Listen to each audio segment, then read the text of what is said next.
همراهان گرامی کانال قصه ترس، امروز با یک روایت بسیار ترسناک در خدمت همه همراهان هستیم. سایه در شب تاریکی بود. باران آرام آرام میبارید و صدای رعد و برق در آسمان پیچیده بود. سارا تازه به خانه جدیدش نقل مکان کرده بود. خانه قدیمی و بزرگ در حاشیه شهر.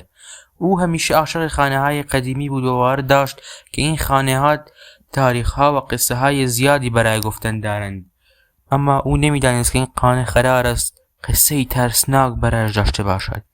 در اولین شب اقامتش بعد از مرتب کردن وسایل احساس کرد که کسی در حال تماشای اوست. هرچند این حس را نادیده گرفت و سعی کرد بخوابد اما فایده نداشت. هر لحظه احساس میکرد چیزی در خانه حرکت میکند. صدای خفیفی از طبقه بالا به گوش میرسید.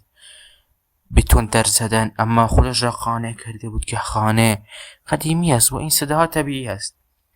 چند شب بعد سارا دوباره همان صدای راه رفتن را شنید، اما این بار بلندتر و نزدیکتر. از تخت برخاست و با احتیاط به سمت راه پله ها رفت. چراغ‌ها را روشن کرد اما چیزی ندید. وقتی برگشت تا به اتاقش برود، سایه‌ای در انتهای راهرو به چشمش خورد. سایه‌ای که بی حرکت ایستاده بود و به او خیره شده بود. سارا میخواست فریاد بزند، اما صدایش در گلویش گیر کرده بود. سایه به آرامی به سوی او حرکت کرد. سارا با تمام قدرتش به اتاقش دوید و در را قفل کرد. با ترس و وحشت در پشت در ایستاده بود و گوش میداد. صدای قدم ها نزدیک و نزدیکتر میشد. ناگهان در اتاق به شدت کوبیده شد. سارا با لرزش دست موبایل را برداشت تا به پلیس زنگ بزند، اما وقتی صفحه گوشی را روشن کرد، پیام کوتاهی روی صفحه ظاهر شد. به این خانه خوش آمدی، اما تو اینجا تنها نیستی.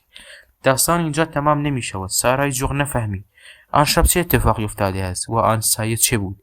اما از آن رو به بعد هر شب صدای قدم ها را می شنید که به سمت او می رود.